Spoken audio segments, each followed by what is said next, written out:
I hope you had a Merry Christmas. I'm Michelle. This is my so-called handmade life.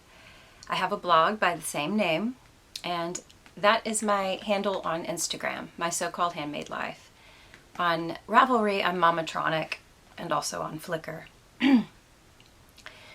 So did you have a good Christmas? We did. We had a very good Christmas together. It's a smaller group this year, and I think I was kind of dreading it a little, but not because of my I wanted to see my family, but just, after you lose someone, Christmas is never easy. And it's this time of year that I lost my mother years ago, and my half-sister lost her mother, and just, I don't know why, I wasn't expecting it to be as easy as it was. It was very nice.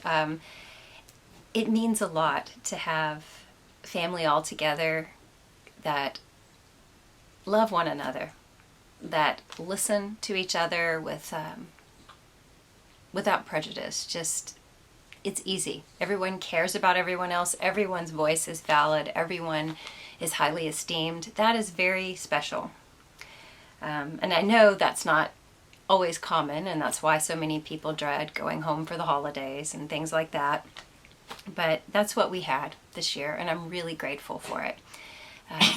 There were a few moments that were sad. My sister and I had some time to talk alone, but we were going to feel the way we were going to feel anyway, and it was really nice to be able to do it together. And the rest of the family supporting us, it was really sweet. So for those of you who wished me a Merry Christmas, I really appreciate it, and I hope you had the same. I made gumbo for Christmas, and chicken and sausage gumbo, and then Mexican cornbread, which I haven't had in a long time, and I was craving it, so that was so good. The cornbread was my favorite. I love it. I used my grandmother's gumbo recipe, but it's a slightly easier version. I didn't want to stand over a pot and make roux from scratch. I'm not that way. I like to make meals, sometimes difficult meals, but overall, I'm not all about food. I'm not food driven. A lot of families and people are. That's their thing. That's their way of nurturing and showing love. I do like to cook wholesome foods, but for a holiday, I don't want to stand for hours just to make the roux to then make the gumbo. So I took some shortcuts. My son made 2 pies. He did this, it's a really easy pie recipe, but it's something my mom always made at holidays because it was easy. She didn't like standing over a stove or an oven all day either. It's a lemon chiffon pie. It's basically an icebox pie. And at Thanksgiving, my husband made 2 chocolate peanut butter meringue pies that were awesome. And he did all this work and put all this energy in. The kitchen was a disaster when he was finished. And both of my kids were like, "But where's the icebox pie?" And so I'm like, that's an easy 5-minute pie. Look what Daddy did. But so I said, okay, if you want an icebox pie, you make it. And my son did that the night before Christmas, and it was good. It was great. Only hardly anyone ate it. So basically, I've totally screwed up my low sugar way of eating. I'm gonna have to get back on track. But I mean, somebody had to finish off this pie. So I wanted to share with you just a few gifts that were given or to me or given by me that were kind of would get your mind thinking, your body moving, or get you kind of crafty. The only knitting related gift that I gave was to my daughter. I gave her the Knit How book from Pom Pom Publishing. You've probably seen it. It's basic patterns with instructions of how to knit, and they're pretty classic in shape. I think it would endure the test of time. So I'm not pushing her anymore to pick back up the scarf she started and to finish it. She was doing a Tin Can Knits scarf. I think it's called wheat or barley or I don't know, something grain related. But she got frustrated and just set it down. I know that she would benefit greatly from having something crafty to channel her extra energy into, especially while her husband is still in school and he's so busy with that in the evenings. But knitting may not be the thing, so I'm not going to push it any further, but I thought this is a beautifully illustrated, well laid out how-to manual, and maybe if she doesn't want to do it now, she will later. I've just gotten so much from knitting, and also, the group of knitters I've met online. I would like for her to have something similar in some creative aspect. So I gave her that. I also made chai tea, and that was sort of a last minute gift. We gave our son-in-law a bike, and so that was like his gift from us, because my daughter has one and they live in a city that is Austin area. It has so many bike trails, so much to do outside, but he can't join in if he doesn't have his own bike. And so we got him a bike, but I didn't want to have, I wanted him a little extra stocking stuffer type thing. So a few days before Christmas, I went to the store and I just got ingredients you can find at your local HEB to make chai tea. It worked out really well. I'm going to probably do a blog post with a picture of it and how I did it, because I kind of borrowed from different recipes I saw online to make it things I could find quickly at a grocery store. Not a mega big city grocery store either, but like small town, obvious things. I also made them the seasoning that I saw on Nom Nom Paleo. It's a website, and it's a paleo food, but all of the recipes can be changed. If you want to do meatless, if you want to do more veggies, less veggies, if you want to, I don't know. It's all wholesome food though, whole foods. And I'm not vegetarian, but I do eat more vegetables than protein or meat. So it was good. It's like a magic mushroom seasoning, and you grind up. It calls for porcini mushrooms, but I used shiitake because that's all we have at our grocery store. Grind it up, and it's just a different flavor, and I'll have a blog post on that too. It's different than what I usually do. I usually lean toward Mexican flavoring, or just red pepper flakes and salt on things, coconut oil, or Italian seasoning. This is just different, and it's supposed to be good on wings. It's been good in stews, just to give us a different flavor, especially when I'm making something like full of vegetables but easy, like a stew in the Instant Pot. So anyway, I just want to let you know, when I do post those, I'll add links to this description box. Okay, and so a lot of our gifts were, let me just tell you some of the creative things. My daughter made me this little necklace, and it just really doesn't show here. Let me see. It's a moss agate stone. This is right up my alley because I love stones and necklaces. And she just added the chain, so she did that herself. It's a kind of a green, moss colored green stone, and it's kind of high, which I needed a necklace like that. Most of mine are pendants and they kind of go low. So it's kind of something that was missing. And it goes a lot with these earrings I already had. So anyway, that was kind of crafty, what she did. And let's see. I think I was getting some subliminal messages by some of the gifts given to me. I went shopping with my son this year. This is his first time to have a job at Christmas time. He's usually, he's been in high school and there was no time to go do his classes, sports, and a job. So his first year of college has not been very difficult time-wise, and he's been working on the weekends, and he was really excited to get his own Christmas stuff with his money and to go do a little extra, more than he had been able to do in years past. And I was really proud of him for enjoying doing for others that way. So anytime, your son, as he becomes a young man, wants to spend time with you, that's a great thing, to a mom. So we had a good day. We got to help him pick out, I got to watch him anyway, pick out gifts for his girlfriend.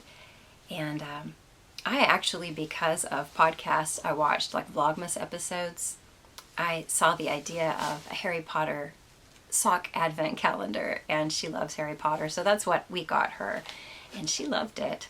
But while we were at like a Bath and Body Works looking around, he got me some things when I wasn't looking, and it's all like aromatherapy, and it's black chamomile. Oh, it's so nice. At some point, he slipped away from me and got me some aromatherapy bath stuff, and my husband got a little bit of that too, and I'm starting to think I'm maybe a bit uptight lately because they're sending me some strong subliminal messages with these. These names are like uplifting and relax. You are getting sleepy. Forget everything. Relinquish control. So I really had a good time shopping with him. It's nice when I get to be included in things that he does, because he's so busy and growing up and pulling away and all those mother things that are hard to deal with. There was also lots of scented candles. In fact, we have like a fake tree, and it's one that is pretty indestructible because both of my cats, there's Big Kitty and Little Kitty's bigger than Big Kitty, and she still tries to climb the tree. And this one's lasted for 3 years. This is our 3rd year to use it. So, but I always dream of one day having a real tree. Oh, and living somewhere where I could trek out into the woods and get my own tree. So we have aspen or balsam scented candles going in the living room, and I just pretend. It's part of my little Christmas ritual. When the tree's up, I turn on the lights in the morning, I crack a window so one of the cats can sit there. She pretends she's outside, and I light the candle. And my husband got me a really big one that actually is, I've already burned through it. It still smells like Christmas tree. And this can be a pot, you know, for succulents or something later. So anyway, apparently everyone knows I had a super stressful year, including some of you guys. I really appreciate the extra Christmas messages of encouragement, because you knew I was going through some grief, and it's been a difficult, you know, it's going to be a difficult Christmas. I didn't ask, so I'm not going to talk about who sent this, but I received a sweet, sweet card from a knitting friend telling me that they realized this would be a hard year and just appreciated, you know, who I was and what I would be going through. And it meant so much to me. And so you know who you are, who gave this to me. It's and this was so unnecessary. The card blew me away and was so enough. I appreciate every card that was sent to me. But also with it was some Kettle Yarn Company's Islington. And there's 4 skeins of fingering weight. This is a BFL silk blend, which I've never used before. And it feels really soft, really nice.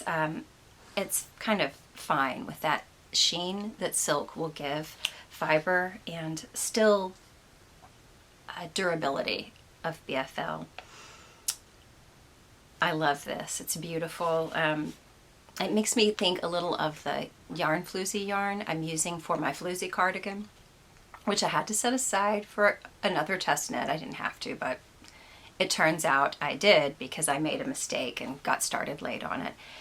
But that yarn has cashmere, merino, and silk, and it's so smooth to work with. It's actually tricky for me to knit with because I knit so loosely, but it produces such a fine fabric, and this has that feel. It's not quite as soft and not quite the sheen because it's BFL, but I love BFL. So I am so excited to work with it, and this color, really, you can't go wrong. This denim color is like the neutral and the new neutral, and I love it. And then with it also this, I think I'm saying this correctly, teak yarn, which is, it looks like a German yarn brand, hand dyer. This is a single, and it's really beautiful. It's called Curry Sprinkles. It's just really lovely. And I started thinking, what single skein shawl could I make? And I have a few ideas. But then I started thinking, what if I tweaked a pattern that I already have, since that's what I'm encouraging you guys to do and you're encouraging me to do, is just use some of my knitting experience and knowledge to add a little bit of me to a project.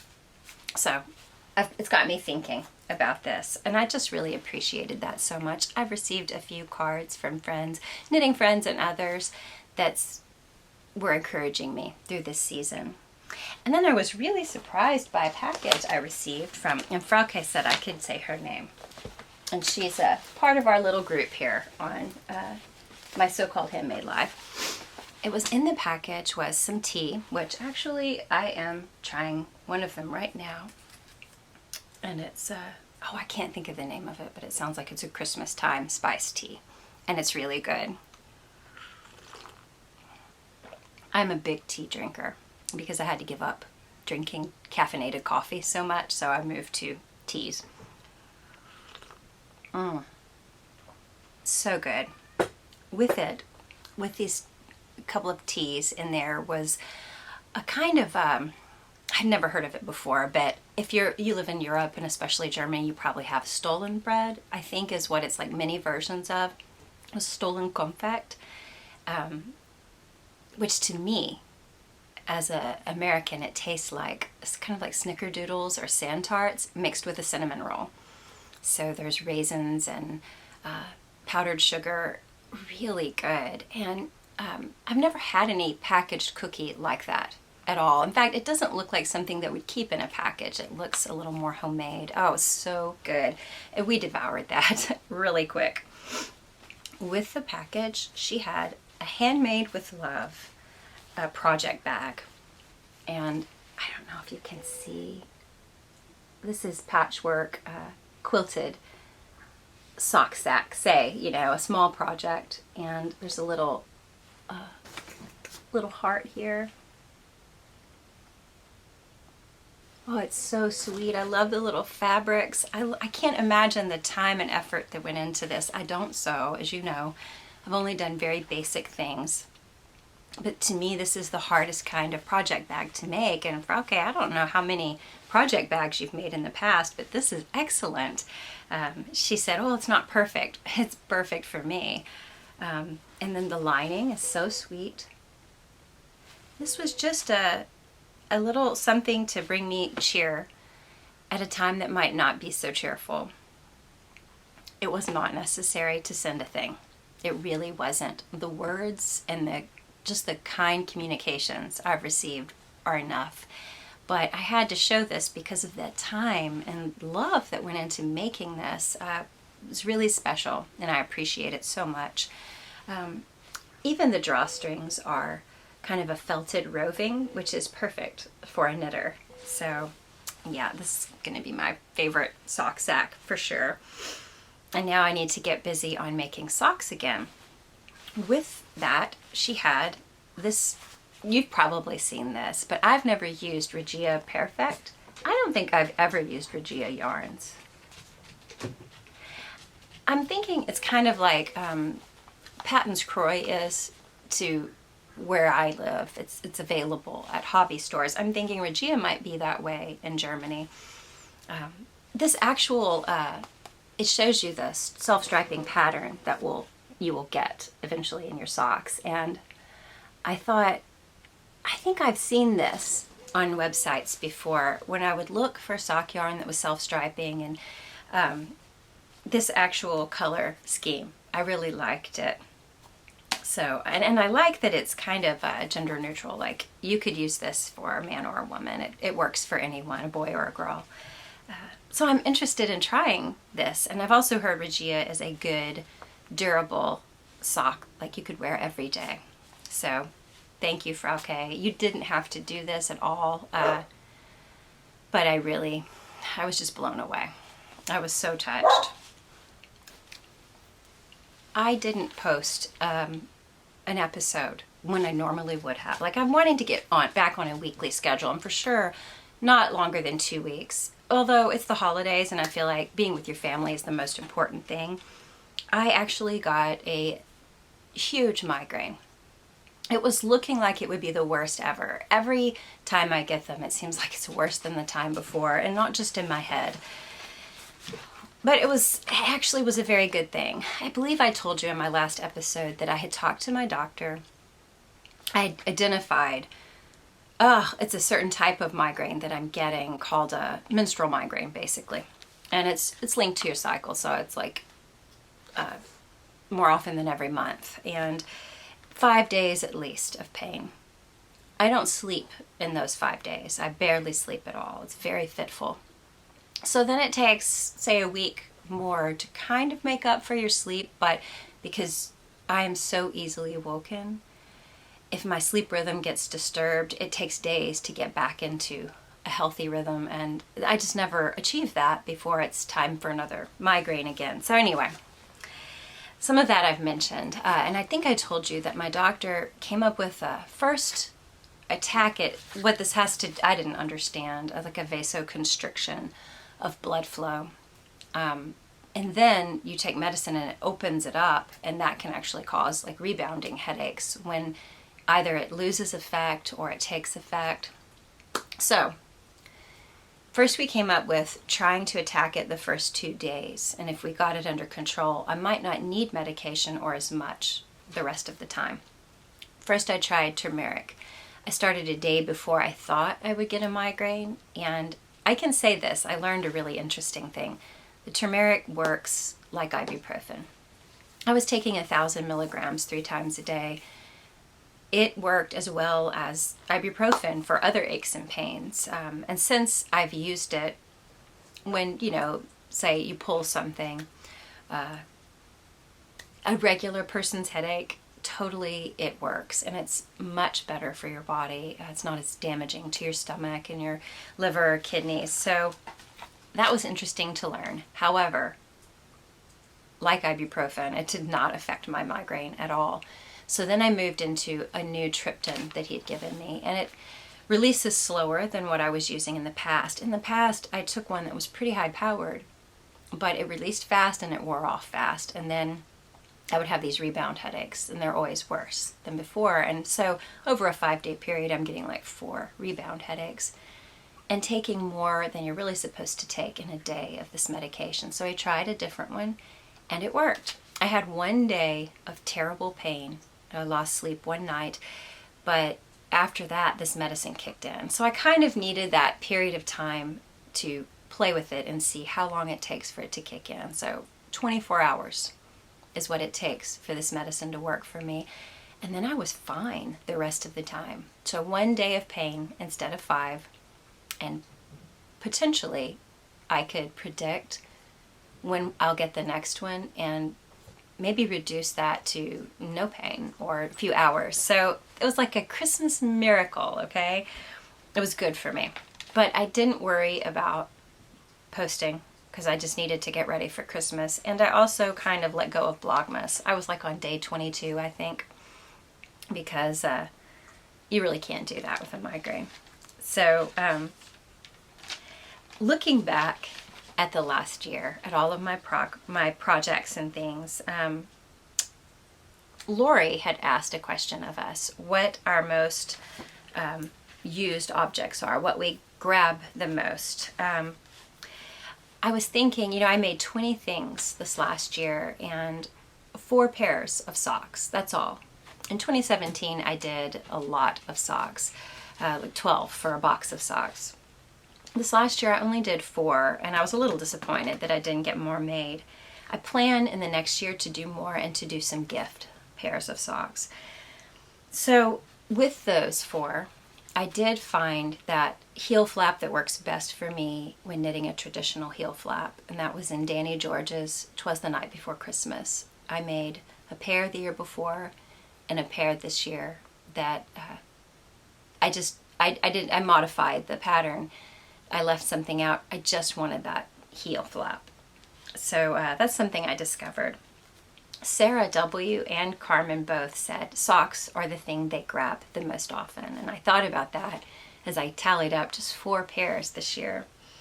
I wanted to show you one of those pairs. This is the last pair I knit, and it is from that Michelle colorway that Julianne of Lovebird Lane Yarns has produced, and I really do love this. She did the colorway kind of based on projects she's seen me knit and things maybe she's seen me wear. That blue color is just denim. I mean, I'm always wearing jeans of some sort.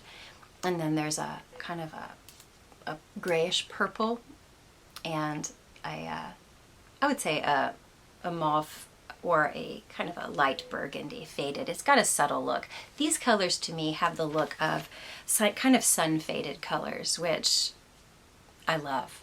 I love. It makes me think of well-worn and loved knits or t-shirts. So anyway, she did a great job with this colorway, and I enjoyed working with it so much. It got me kind of retrospective. Knitting with something named after yourself, I mean, like, I don't know. I've had just a lot of thoughts about who am I now. A lot has changed in my life, and basically all of my older family members are gone. I have no parents. I have no grandparents left. It's a little, just, it's new territory. And so as I thought about it, I was also, you know, we just went through this stuff with my father, and then I was reading this book, Boundaries. I think it's Henry Cloud might have written it. It's really good. It's a really good kind of a self-help psychoanalysis type book. And it just kind of came up that I was reading it at the time, but it really fit well with some things I was seeing about myself. Not all good things, you know, this isn't all super glowing, easy things to say. But I really did see, after this family ordeal that we've been through, I've recognized, I knew I had some unhealthy ways of seeing myself in relation to other people. I knew that sometimes I took on responsibilities that weren't mine to make people happy and please them when I shouldn't. And it was unfair to me. Sometimes, almost as I was doing it, I resented it because I felt there's no way I can actually do this. They're not going to ever be satisfied with me. It doesn't even make sense, but I would still do it. And then, of course, burn out. Reading this book has shown me a few more episodes or times in my life where that was happening, that I didn't realize it, and given me a little more confidence in keeping that from happening in the future. So it all just kind of coincided with working on a project that was self-titled, but I just thought it was worth mentioning because it's something that happened this year, and it's kind of linked to one of my New Year's resolutions, and I'll talk more about it next week. But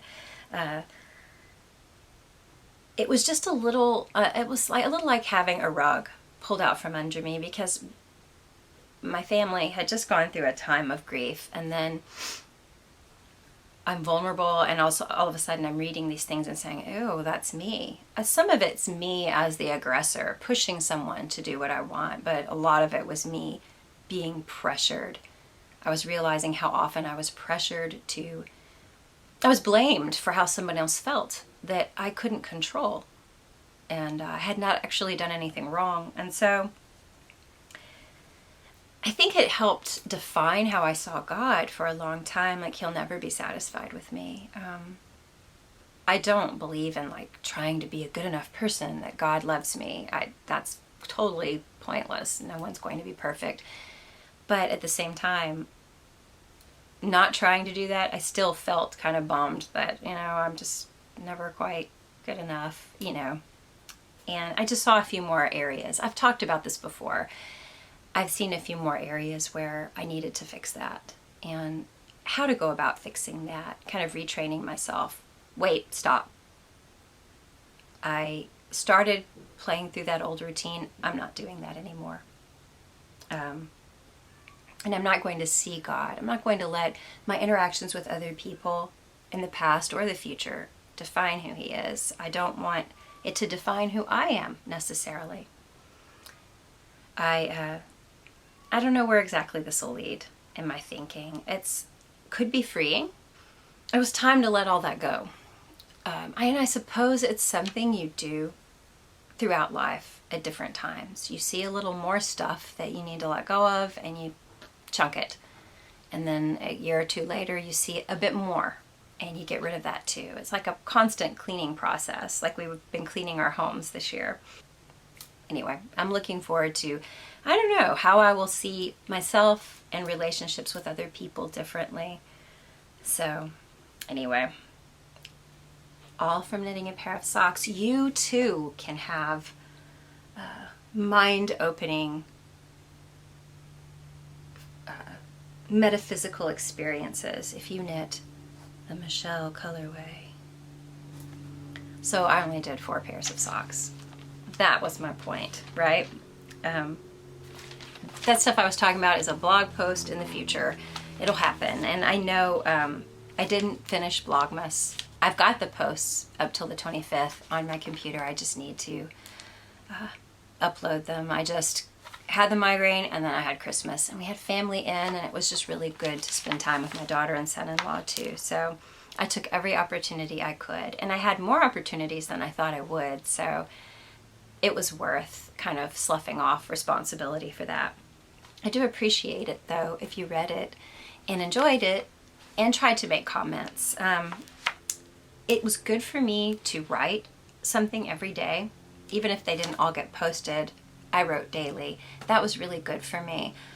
Even if it's not, like, this isn't earth-shattering stuff I'm writing about. It might be a recipe that I'm going to share or just some brief little synopsis of something that happened. But anytime you do something creative in one area, it opens doors to creativity in others. And that's what I experience when I do write on my blog. And sometimes it is little life lessons I'm glad to have recorded. And I surprise myself by rereading and say, oh yeah, I forgot that. I really need to remember that. That was a lesson I learned 4 years ago, you know. Sometimes it's just a list of things I did and made, but it's kind of nice to go back and say, look, I accomplished something in 2010 or whatever. So, yeah, I'm going to get back to doing it regularly. And the point was to get myself back in the habit of sitting in front of the computer and posting something. However, my blog platform is the worst. If you're having trouble commenting, join me because I can't comment on my own blog half the time too. I'm going to transfer to another platform hopefully this month. I have no idea what that's going to take. I am really afraid I'm going to lose posts from years before. I wrote up on family vacations and things, and some of the thoughts aren't written anywhere else, so I would hate to lose them, but this is unworkable, what I'm doing right now, so I'm just going to have to do it. Be patient, though, with me, and you can always comment on something I blog about. I usually post a photo on Instagram at the same time. Comment there if you want, or in the Ravelry group that is now happening. I'll tell you more about that later. So back to 2018 knits. 4 pairs of socks. I did 4 shawls or scarves. One that I did was this Walk the Block mystery knit along wrap, and it's like a scarf. It's really long, it's really fun and scrappy. I used all sorts of scraps, different colors. I loved working on this. I think that this is one of the projects that most inspired me to fiddle with things, make it like I want, just digging into scraps. It also encouraged me to consider how much I sit when I knit. I've had these goals for the last year to move more because I have the time now. My day is not all like preordained before me. But it's been kind of hard to get around to doing. And I've been learning things with the podcasting and the blog and Photoshop, and this mystery knit along, the point was you walk while you knit. And if you can, you do a scarf that's long and changes stitch types with every section, colors. If you can do that while you're walking, you can do anything while you're walking. You can certainly do a sock or a stockinette project. So it got me thinking differently about movement. I also started noting how long I was sitting to knit and started changing things up. This year I started like sitting on the floor more, even stretching while knitting, just constantly shifting position. Anytime you move around, it's better for your body, your back. And also it encouraged me to think about my community and get out in my community a little more. So that was really interesting. I have some other Scrappy projects, but none that I've actually finished all the way through. So I really appreciated that that was something I could tackle and finish. My other projects are like this Franken blanket I've been working on for a few years. It's just when I make swatches for a sweater that's heavier weight, I save the swatch and I always make them the same size. And I'm just going to knit them together to be a blanket. And it shouldn't be much longer because I've been doing it for a few years that I'll have that blanket. The other is the granny stripe blanket I want to start. And I'm saving little balls of fingering weight yarn, but I haven't started it yet. So it was nice to do a Scrappy project and complete it. I did 3 hats this year. One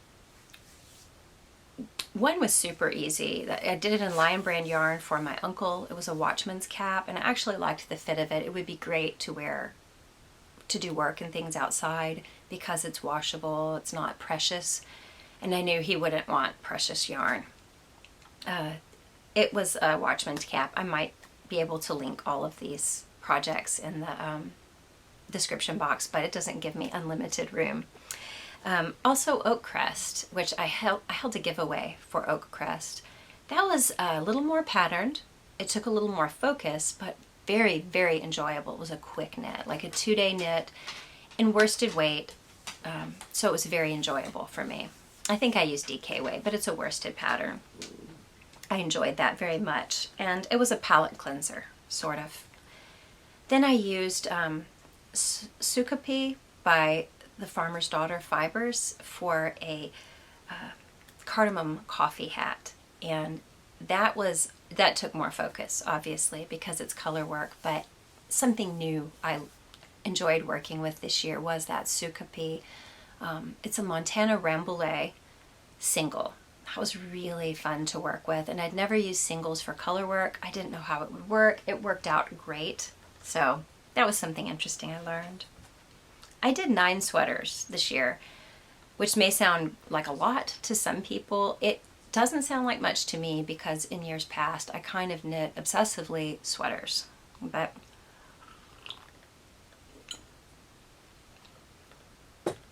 I only did 9. But like I said, I've been learning to do a lot of things involving the computer. Wasn't all fun, but it was good to know how to do. So of those 9 sweaters, only one was a summer weight top, and it was the Zara tee. I really love it, how it turned out. And I try to do more than one every year because summer tees are the ones I can actually wear the most in a warm climate. 5 of those sweaters were colorwork yoke sweaters. This is one of them. This is my Phoenix. I'm going to show you more in a minute. 4 of those sweaters helped me realize my goal for getting some oversized, really oversized, comfortable sweaters back in my closet. I gained some weight, so my few oversized sweaters of the past haven't worked for the last several years. And also, I never really knit any oversized sweaters because I had like one, because it wasn't the trend way back, and a lot of what I fit, I knit things that were relaxed, but not really oversized. And fitted was kind of the thing when I first started knitting, fitted or, modestly relaxed. And it made, oh man, when you're like say a size small and you can wear a fitted sweater, you are getting so little yardage. It makes sweater knitting so much more affordable. But styles have changed, but also I just needed some big oversized sweaters. The ones I've worn in the past were not handmade. They were like thrift store finds or something I'd had forever, and it was just time to have some that I made. So those were birch, plum, the bulky easy one, and the weekender. My weekender had fitted arms, but the body itself is oversized. So those were really enjoyable to work on. A little more time consuming, but very worth it. They're super easy to wear. I did one slip stitch yoke, and that is this Phoenix that I'm wearing. The floozy, which I finished the yoke for, and now I'm on the rest of the body, it is also slip stitched color work, but I didn't finish it in 2018, and I know I won't because I'm working on a test knit right now.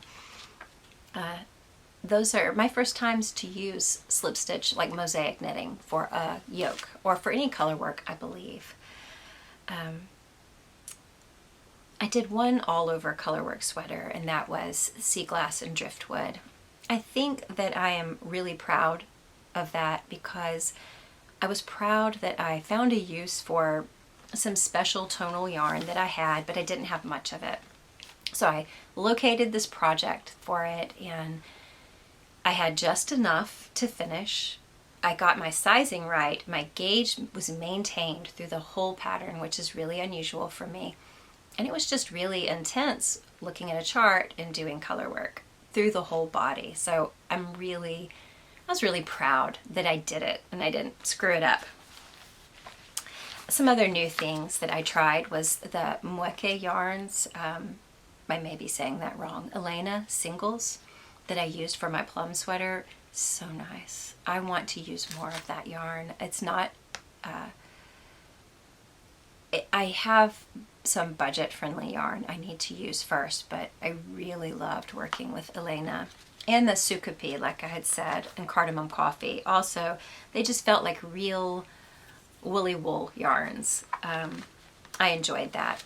Then the yarn floozy yarn I used for my floozy cardigan, am using for it, is cashmere merino silk, or merino silk cashmere. That's the order of content. So nice and smooth, and there's a sheen to it. A very fine yarn to work with. That was special and different for me this year. 4 of my knits were test knits. I did not intend to do any test knits this year, and I started the year, like in February, taking the Edge sweater as a test knit and saying, I just said I wasn't going to do any test knits, but I couldn't help it when I saw Elena's sneak peeks on Instagram. It was so cool. Bulky sweater, big oversized cables, really enjoyable. So that kind of would continue throughout the year. I would see something and think, that looks like a project for me right now. And there's sea glass and driftwood. A test knit for a pattern that Stacey Elstone hasn't released yet, Intuition. That came at a great time because it was a very meditative, a little mindless knit, and it was perfect for me. So, Christmas time is coming, and I'm thinking, I'm glad I'm not doing any test knits. I don't need to do any, until I did need to, because I saw Libby Johnson was doing, putting out a call for testers for this Phoenix sweater. When I saw it, I had seen little snippets of it on her Instagram. I knew I had to do it. So I messaged her in her group and asked, do you need another tester? And thankfully she did. So I was able to do it. And I was in a rush, it was a quick test, but it was worsted, so it worked really quickly. And so let me show you. I'll try and get a bit closer. You can see the colorwork detail. This is mosaic knitting, the slip stitches. And I knit a size medium, but my tension kind of tightened up.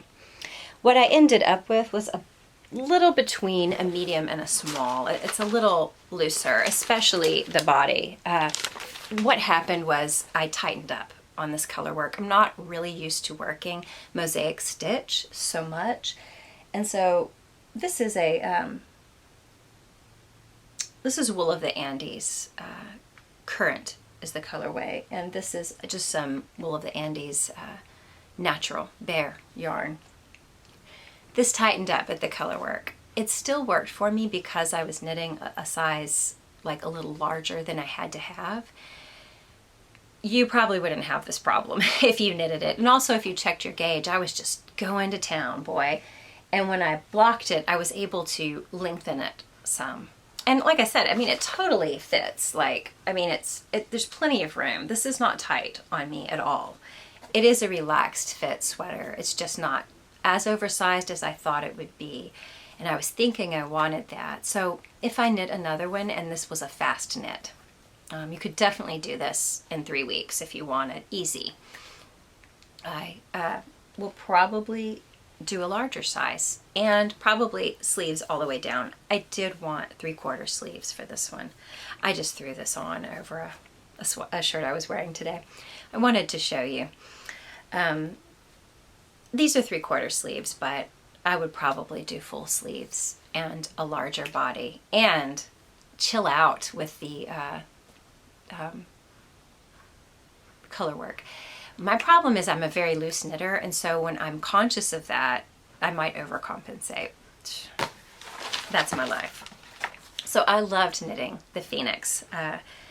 Very satisfying. It was nice to work with worsted because I have been working with so much fingering weight, 2 fingering weight sweaters that I had just been working on, and it was it's hard on my wrist to work with fingering weight, especially if it's finer yarn, slippery with a little silk in it. That's a little difficult for me. So after I finished this, I was like, no more test knits. Oh, no more. I need to finish my whips. Then I saw Shannon Cook's photos.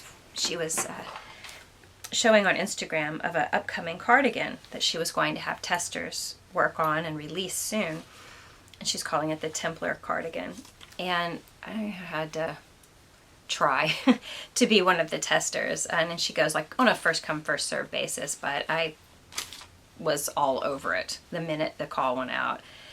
And the thing was, I got a ping that I was chosen to be a tester, but it wasn't on the platform I thought I would. I was looking on Ravelry or Instagram or something, or email, didn't see it.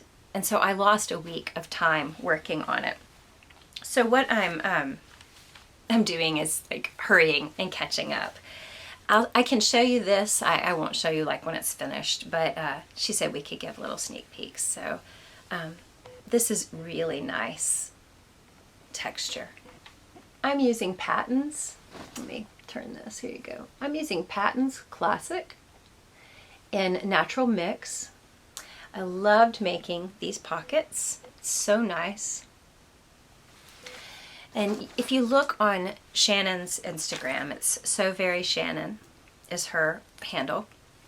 You can see one of the recent photos is of this cardigan finished, and it's just really great for throwing on over something. And Lori had asked that question last week, what do you reach for the most often? And I told you Sarah and Carmen both said socks for them. And Sarah's is surprising because she lives in Texas also, and I only wear wool socks in the coldest times of winter, but she said her home is cold and her feet are always cold. So, and Carmen actually has worn her socks to a point of needing to darn them, and she can darn them because Carmen can pretty much do anything. So if I were to say what I grab the most often, it would be, usually it's oversized pullovers that I can throw over whatever I'm wearing with no, tightness or lumps and bumps, or large cardigans, which is what this will be.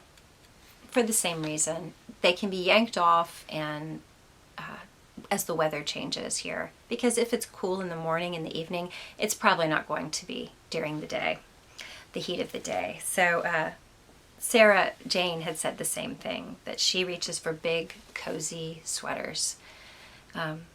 And that is what I tend to reach for during the winter. Now, obviously, when it's warm, I don't grab hand knits. Only if I'm going somewhere nice will I wear one of my summer weight tops, because I don't want to sweat all over them. It is so miserably humid and hot here that I pretty much just wear, like, it's basically my son's hand-me-downs, my workout clothes most of the day if I'm not going somewhere. But if I'm going somewhere where I want to be presentable, yeah, I will grab maybe a handmade top that I've made or something. So yeah, I'm doing another test knit, but it's really enjoyable to work that textural stitch. Really nice. Make 9.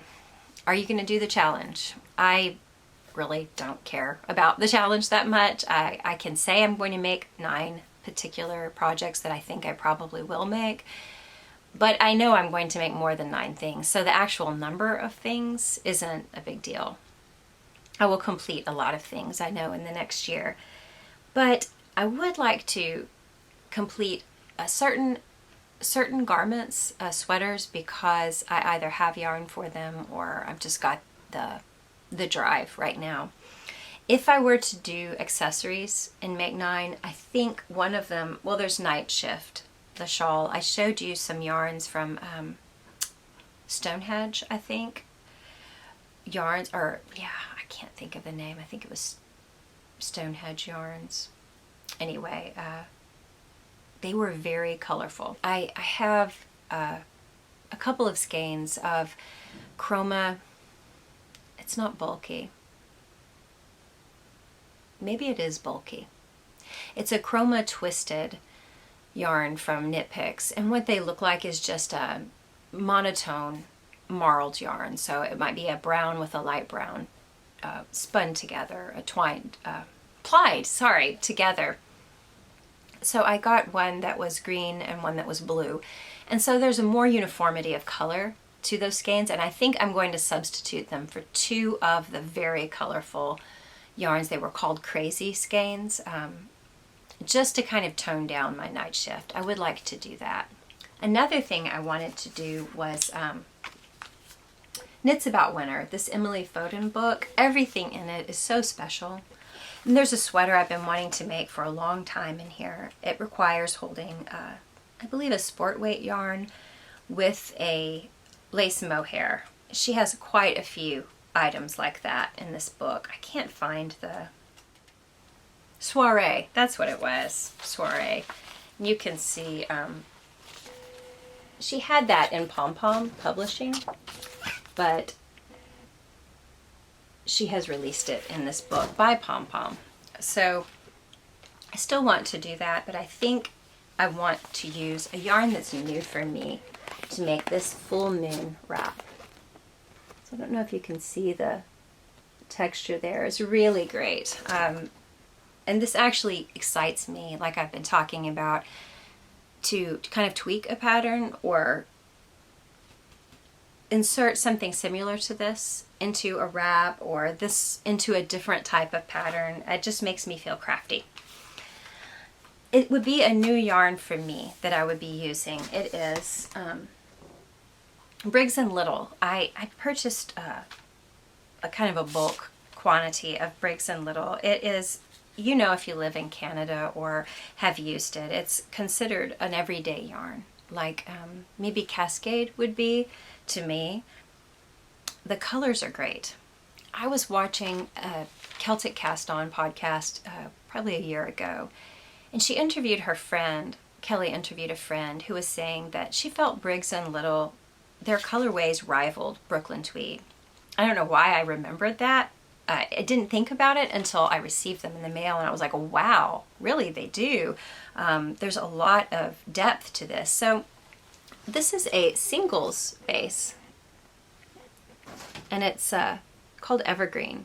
It's sport weight. I really, really love this color because it's got the teal color, but also there's some purple in there. There's some, I don't know if you can see it well. It's very dark and gloomy today. There's some green flax, red, and purple. It's just got a lot of interest, and oh, does it feel nice and woolly. It's non-superwash. I think this would be great for the full moon wrap that I just showed you, and that is something I know I want to make in 2019. I'll show you some more Briggs & Little in a moment. I wanted to do Piper by Libby Johnson. You've seen it, it's an open cardigan. Maybe I can show pictures up here, put them in as I speak. I just like the cable that runs down it, and I love the way the sleeves go up, ribbing up quite high on the sleeve. It's just interesting details, and an open cardigan. Like I was saying about the Templar, this is something I can easily wear where I live. I can wear it in the summer if I go to the movies, you know, or to a restaurant because it's always cold. I would like to do that in a non-superwash natural yarn. I've been thinking about Ramblin' Woman by Caitlin Hunter. It's a different shape for me. I don't even know how well that would look on me, but I love the color work pattern and the idea of it. And I think if I dig around, I have enough odd colored skeins here and there to use for it. I believe it's a DK that it calls for, and you could substitute something else. But every once in a while I'll get Madeline Tosh skeins on sale. Like they'll have, say if I was purchasing something or they have a sale, lots of one-of-a-kind colorways. Sometimes you can get them in groups of 2 or 3. And so I think here and there over the years I've collected enough Madeline Tosh DK weight yarn. I really think I have enough to make this. Possibly one is not Tosh yarn, it is Valley Yarns, but Madeline Tosh dyed it, like Whiskey Barrel colorway. So I believe if I do it, I'll show you as I get to the project the colors I choose, but I'm excited to think, oh, I can use stash for this, and I really wouldn't have thought such a colorful, oversized, long sweater I would be able to find stash for it, but I think I can. I want to do Amber by Alina Schneider. Like I mentioned, the edge had those oversized great cables. Amber is similar. It is worsted weight, but worsted is such a nice break after knitting, you know, finer weight yarns, like things like this. So I'm looking forward to doing that. I want to do Kat Riddell's Old Hairy Sweater, and I showed it to you a few episodes ago. I was thinking of using some yarn I got in the closing sale of Jinx yarn. I may do that colorway, I may not, but I know I want to make it. It's a more fitted sweater, so it's kind of the opposite end of the spectrum of types of knits from what I was trying for in 2018. I love the idea of knitting it in one solid type of yarn, not color blocking it. Though the color blocking is cute, I want to do solid. Meg by Junko Okamoto, which, guys, I have to thank you for getting me to do a Junko pattern. You know, that was my first knit along here, and really inspiring, and you guys encouraged me so much, so I have to thank you for that. Well, when I was doing Plum, I saw Meg and I thought, oh, I really want to do that, and I will use Wool of the Andes for that. I believe I showed you the colorway. It's kind of a pink color. So I want to do Night Shift, like I said, but maybe I could get Wool and Honey done over the year. I want to do something Andrea Maurer. Night Shift, Wool and Honey. I do have yarn for Nurtured, and so probably it will be Nurtured. And then I want to do Strathcona. Strathcona is a pattern by Tara Lynn Morrison from Goodnight Day Knits.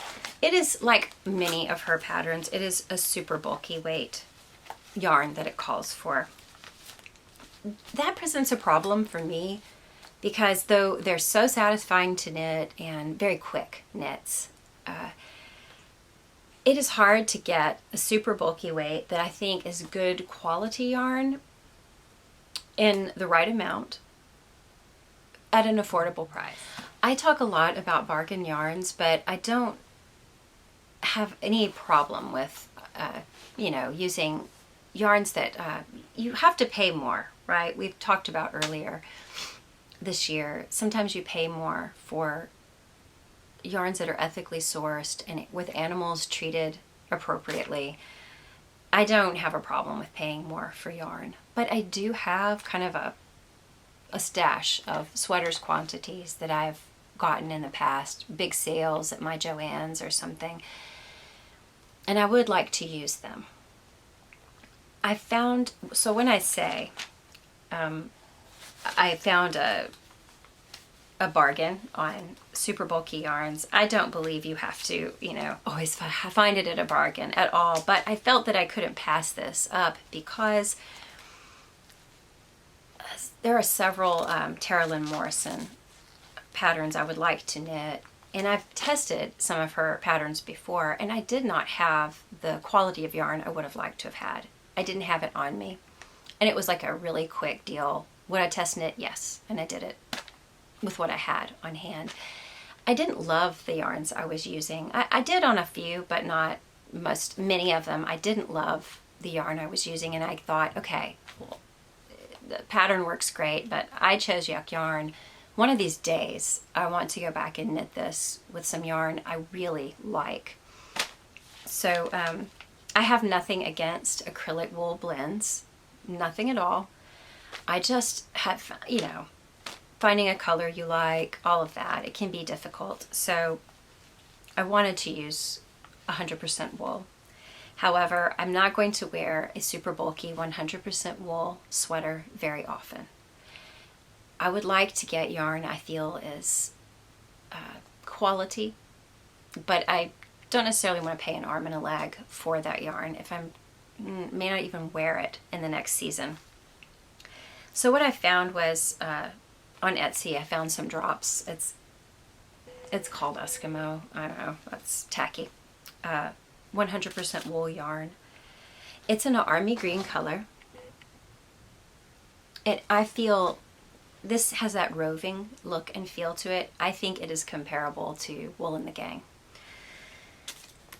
which a lot of people use for their super bulky. And I don't want to spend that on Wool and the Gang yarn because, like I said, I have Wool and the Gang yarn, but not super bulky because I probably won't wear it very often. Yet I love making something super bulky. I like the way it looks, and I love the feel of making it. And it's very quick knit. It's very satisfying.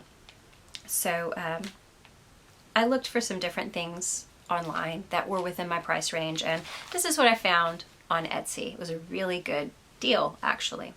But I don't believe we have to always search for a good deal when we're making something quality that we will wear and keep for years, or just that we enjoy. If we have the available funds, it doesn't harm us to spend them. Why not use materials you enjoy? It is my one hobby. It is the only thing I do that costs anything. So, yeah, I got this yarn. And what I found online as I was reading about it, and this might apply to similar yarns, like, say, Wool and the Gang's Crazy Sexy Wool, or I don't remember the names for all of their actual wool yarns. They pill quite a bit, is what I've seen in comments. And someone on 2 different forums, I saw that people were filling a basin with really hot water, like off the boil, and slipping their finished knits into the water. Don't agitate at all, right? And that's scary to do. It's scary to put your 100% wool knitted item into a basin of hot water, because that's how we felt things. But you don't agitate it.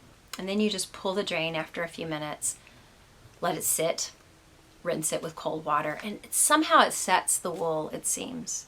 And over online, I saw that it worked for people, and their wool did not pill as quickly, which is another fault that I found in super bulky yarns. They pill so easily, especially with this roving-like texture. So I'm really excited to try that, and I think what I will use it for is either a Strathcona or this Musoni pattern that is similar to Strathcona but with a turtleneck, which again, not super practical. I might not be wearing it very often, so I'll probably go with Strathcona or Kingston sweater, but that's one I want to do in my Make 9. Okay, I want to show you, I have been saving Madeline Tosh points for a couple of years when I purchase, and I used some to get yarn for Annie Haas's Foxy sweater. So I want to do the body in this sage type. It's actually Time is the name of it, but it makes me think of a sage colorway. And then my contrast colors for the color work yoke would be Joshua Tree and Filtered Daydreams. So you can see how these look together. Really lovely color combination. I feel like it's a very retro looking pattern, and these colors have that feel to me. I'm very excited to do that. That's going to be a make 9 because I actually have this yarn ready to go. And with that Briggs & Little purchase that I made, I think I have enough sport weight Regal to do Cartography. Cartography is a Strange Brew pattern from Tin Can Knits, and someone mentioned this book as a potential resource for our Wing It knit along that we're coming up on. It really is, because all of these sweaters, there are recipes to knit them either top down or bottom up, swap stitch patterns, take the colorwork motif, add it to a hat, lots of ways to mix and match and kind of be in control of your knit. So the one I want to make for sure in 2019, I'd like to make all of them, it would be Cartography. And this is how it looks. You can see those sweeties. And the version, the kind I would like, I really love this. I love how graphic and obvious it is with the white or the natural background and the bright contrast colors. And so I would use a natural colorway for the background. And instead of this red and blue combos, I would probably do, actually what I have that I think will work is a reddish brown and some greens, a dark and a light green. I'm really excited to use this. I've never actually knit anything by Tin Can Knits.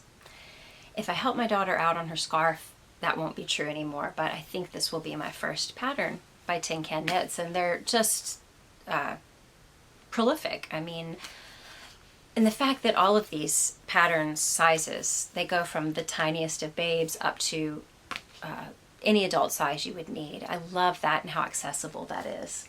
So I just wanted to mention that's one of my make 9. And Strange Brew is very much worth looking at. I got that as a little, I got it over the holidays for me because as I looked at the patterns online and I heard so many good things about this, I thought this will really inspire me to fiddle with my patterns, kind of make the knit my own. All right, so I've been talking about the Wing It cow. It's going to happen. It's going to happen in January. Actually, tomorrow is January 1st, and I don't know if I will get this uploaded before tomorrow, but I hope I do by tomorrow. So January 1st, we're starting the Wing It Knit Along, where I'm encouraging you to just wing it in large ways or small ways. Well, let me say this first. Because of this knit along, you've encouraged me to start a Ravelry group, which is a big deal for me and kind of a scary step because Ravelry is the end all. It's the best place I go online. In fact, I could do without most technology, but I can't do without Ravelry. So I started a group. You guys, it took me forever. It took me forever to figure out on Photoshop how to add text, and text that's kind of like all wonky for my so-called handmade life. To kind of call to mind the TV show text for my so-called life, which I've never even watched all the way through. But anyway, it took me forever to figure out how to do a badge and a banner for a Ravelry group, but I got it. It's up. You may have seen it. I posted on Instagram that I started the group, and I'll flash here, maybe, if I get to it, what that badge or banner looks like. I'm learning all sorts of things this year, guys. Hopefully I'll kind of get caught up with what I should know about Photoshop, about things like banners and badges and events and Ravelry groups and podcasting. Hopefully I'll get caught up and have more time to spend on creative pursuits that I enjoy, like knitting. But I'm committed to the group. So I need you to understand a few things though. I want you to join. Already several people have introduced themselves in the group, and even people I kind of knew from this podcast and YouTube comments told me things I didn't know about them in their introduction. Ravelry is a great place for little extras, for links, for seeing their projects quickly by just clicking on their picture, and now you can see the things they've made. So many interesting people from so many interesting backgrounds on this in this group. I sound like Bugs Bunny with his such an interesting monster. Anyway, so I am involved in a couple of other Ravelry groups as a moderator, and I don't want to stop that because they're really great groups, and I don't want to leave those groups. One, I just moderate here and there for knit-alongs, the other regularly, and it's just been a good place for me. I don't want to leave that group, so I'm letting you know my attention is split. But this isn't like, it's not like I'm running a business or something that keeps me busy most of my day. I don't see this being an issue. And during this knit-along, I'm really going to be focused on responding and taking part in the knit-along on the group. So just give it a try. Let's see how it goes. I think about not doing a group, and I just think I can't not, especially now that it's started. I think that you are all such lovely people, and you've added so much to my life this year through just these comments on this podcast. There are so many things that would be different about me had I not met you. So the Ravelry group makes knit-alongs 100 times better. That's why I opened the group up, but I'm seeing that it's just a better way for us to connect. So I won't discuss everything in the Ravelry group on this podcast, but you can always, if you want, okay, this podcast is conversation, right? Back and forth. So I often mention your posts, your comments, and respond to you on the podcast episode. That's still going to happen. If you want me to respond to you, or if you don't mind what you say being discussed online, you can comment in the YouTube comments. If you can get my blog to let you comment on the post that has the embedded podcast episode, do it. But also in the Ravelry thread, I will have an episode thread for each episode I post. It'll have the show notes there too, and it's a place to comment. If you don't really want to mess with YouTube, if you're on Ravelry already, comment there. But just know, any platform in which I'm discussing this podcast, these episodes, when you comment, I will probably be talking about your comment and responding to you in the next episode. So, with things like the knit-along, I might show pictures of people's works in progress and kind of generally discuss, oh, someone's doing this and someone's doing that, but not in super great depth. Other threads in the Ravelry group I won't be discussing on the podcast. So just know, if you respond to anything about a podcast episode on Ravelry, the blog, YouTube, it might get discussed about. What you say might be mentioned. I think that's kind of goes without saying, but I just wanted you to know. And I will be doing my best to be active in that group. Everyone says that, and not everyone does it. And I kind of been disappointed myself in groups that look like, oh man, so much is going to be happening here, and then nothing really did. But it's so worth a try to me, and that's what I want to do. So load up any works in progress photos. Starting tomorrow, you can cast on for the Wing It Cal. And now let me talk about that knit-along. Our hashtag is Wing It Cal.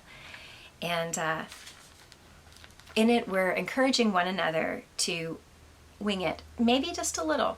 Like, oh, I've got this stitch pattern book and I want to try this new bobble stitch.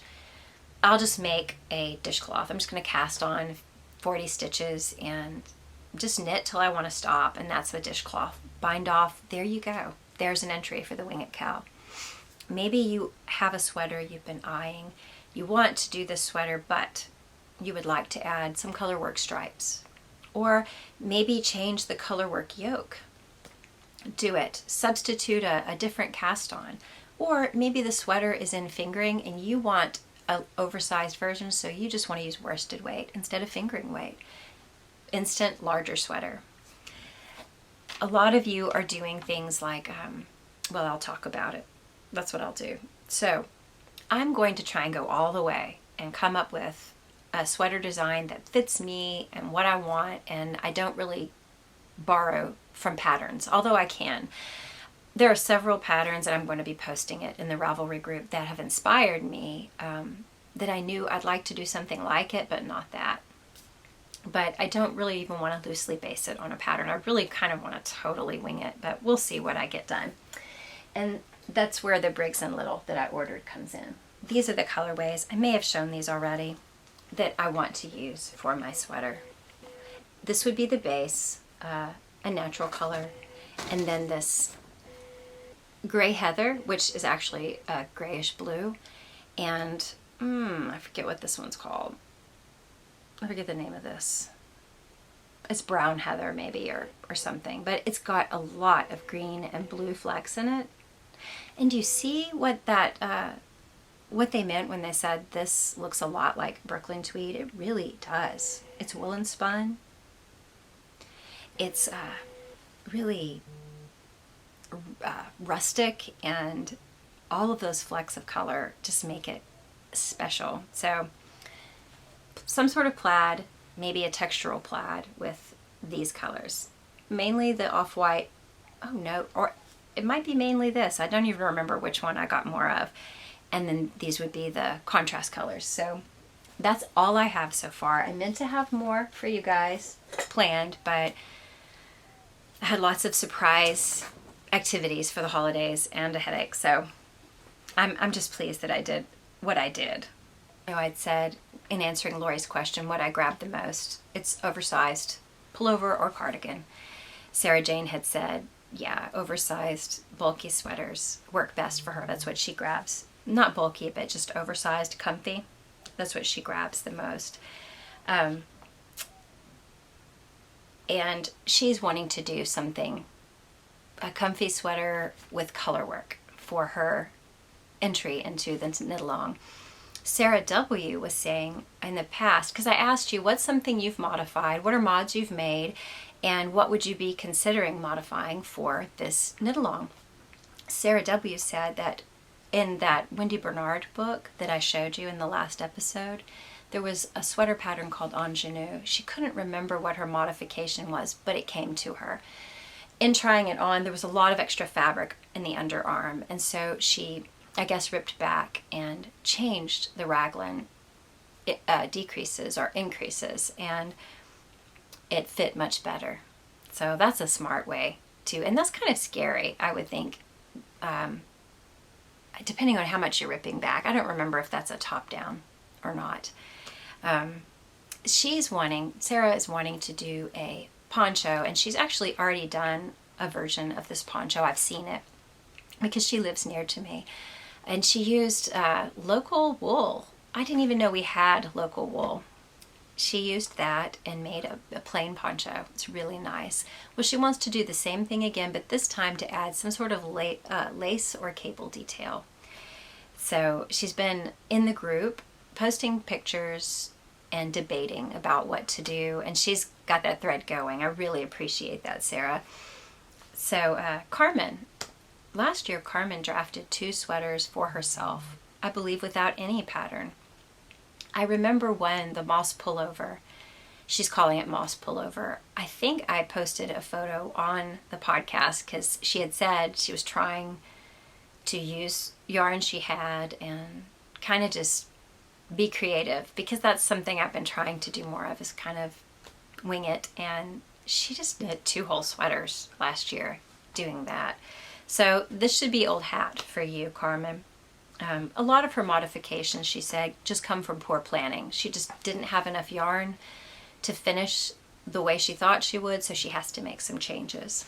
In the same way, Little Kitten said that she's developed patterns for herself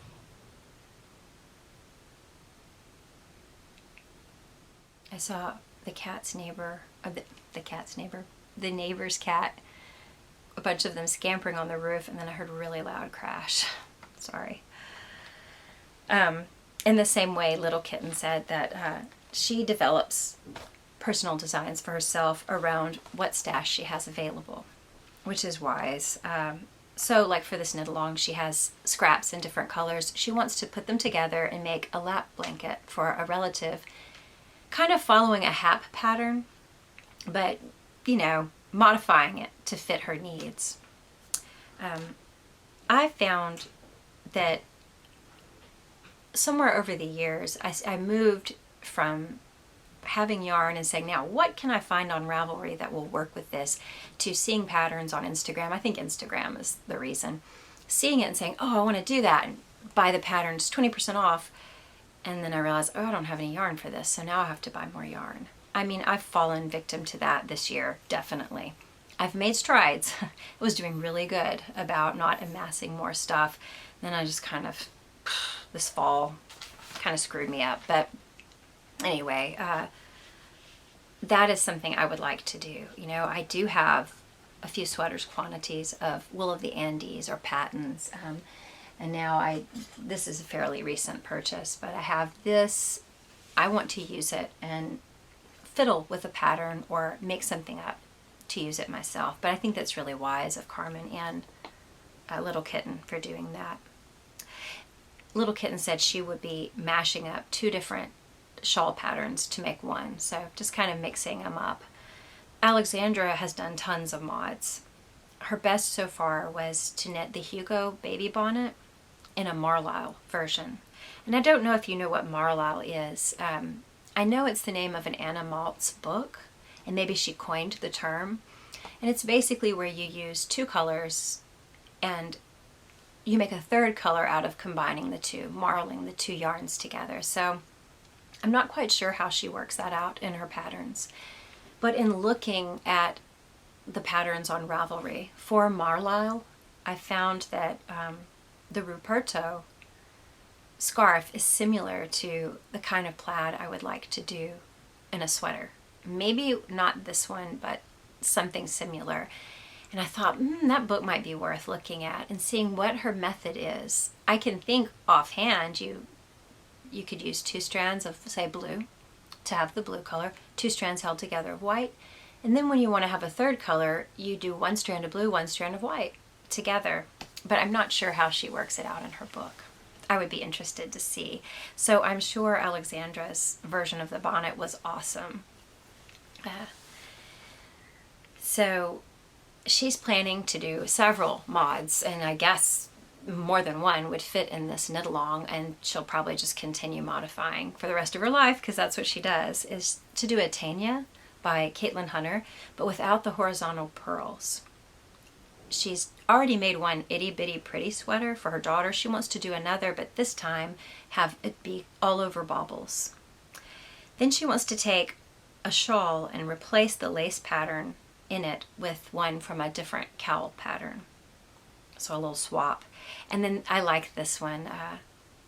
She wants to do the no frills sweater, but use the sleeves from Balloon Sweater also by Petite Knits, instead of the regular sleeves from No Frills.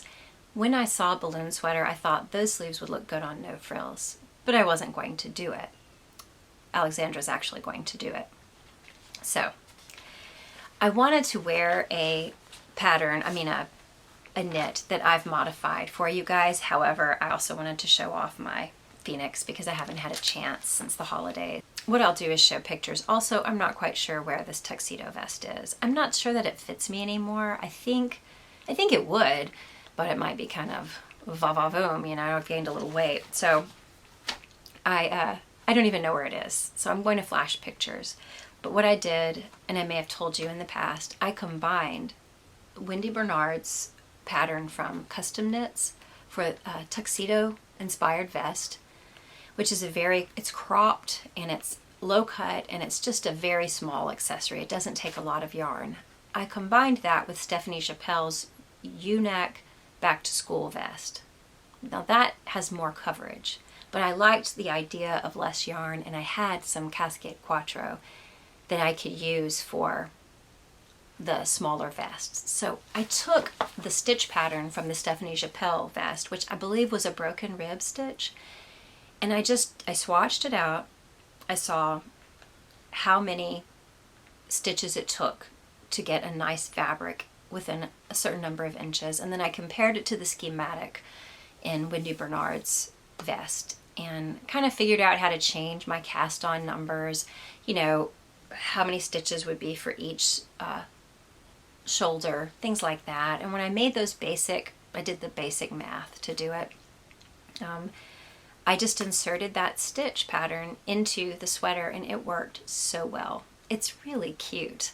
And I was so impressed. I think somewhere I still have my my little schematic I drew up in my scribbledy notes. But it was one of my first times to fiddle with a pattern, and it was very empowering. So I'll show you in the next episode another modification I've made. I think the last episode I showed you my sweater based on one I saw in The Killing.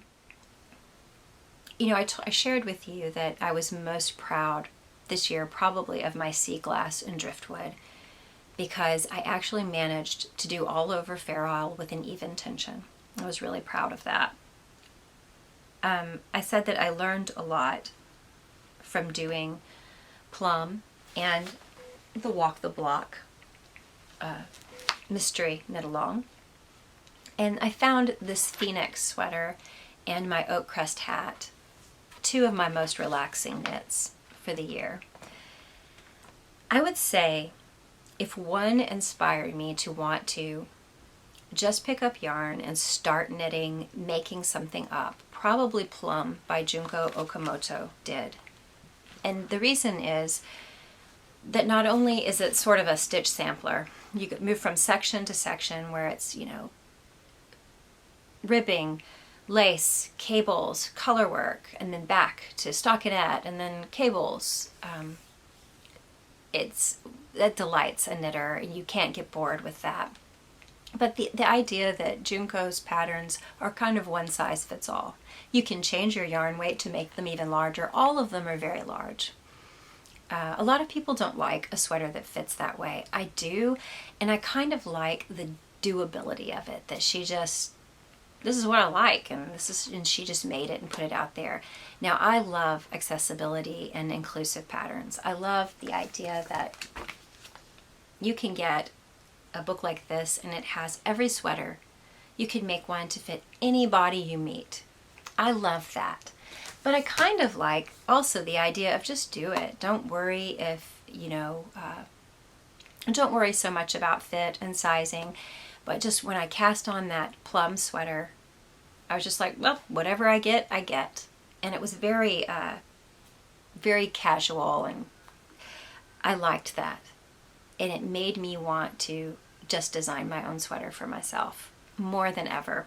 So I feel like that was a big inspiration for wanting to wing it some more this year.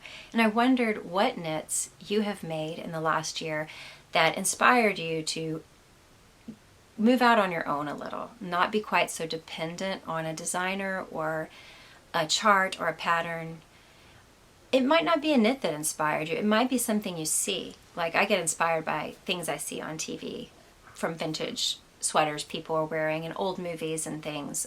It might be a person that inspired you, but I would like to know what inspired you to want to step out on your own a little with your knitting. Try something without relying so much on a pattern or what you've done in the past. So please let me know. Now, I also wanted to tell you about something I forgot to mention, some Christmas things. I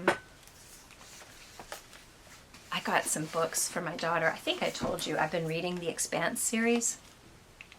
Well, I'm on the 7th book, which came out earlier in the year. I've never read it before. But I went back and I reread books 2 through 6 just because I felt like I read them through the last few years when I was really just scatterbrained, foggy-brained, and I didn't remember a lot about them. I knew that I loved them, but I'm glad I did, because book 6, I forgot so much of it. I really enjoyed rereading them. And then I started on book 7, and I thought, my daughter was just starting book 1, and I thought, we should get her this series in print for Christmas. So that's what we did. But by the time Christmas came, she was on book 5. So, yeah, she was on book 5. Oh. So she didn't need book 5 because she had to buy it. Her library didn't have it. And so I just kept book 5 for myself, and I bought her something else instead. So I've got this one in print, but the rest I have on my Kindle. Anyway, The Expanse is a really good series. It is science fiction, but it's universal themes. And I think what I love the most about, I like science fiction-y stuff, but I think what I love most about human drama played out in spaceships and things is that idea of confinement. You get to have all these characters interacting a whole lot more when they're in a small space together. There's also this life and death feeling. It's like a catalyst to the plot because, you know, it's like being on a sub. Just a few yards away, there's the abyss and you die, you know, so we're all in it together kind of feeling. I think about The Office, the TV show. You know how the best scenes were always when they were in the conference room together and all these people are playing off one another and it's kind of mayhem. That's what I like about science fiction books, where like The Expanse, where so much happens on these ships. You get to see all these personalities together interacting. And you know that moment where you've had chapters from this one perspective and something's happening here, and chapters from another perspective happening here, and you wait and you wait and you feel it building, and these people or groups are about to meet. What's going to happen? I love that. And this book series is really good about doing that. I will say there's language in this book that's like, you wouldn't want a younger reader, a child reading this for sure. My daughter's an adult though. I love this series so much. And the 8th book is going to be coming out in the spring. So I thought that was worth mentioning in case any of you are interested in that. And then I got a couple of books that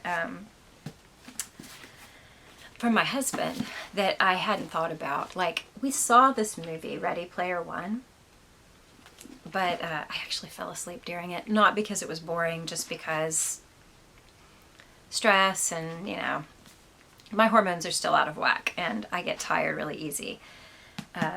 So anyway, there were parts of the movie I don't even remember, and I probably don't remember a good deal of the movie, so this will be fun to read. And I'm really excited about this one called Wool.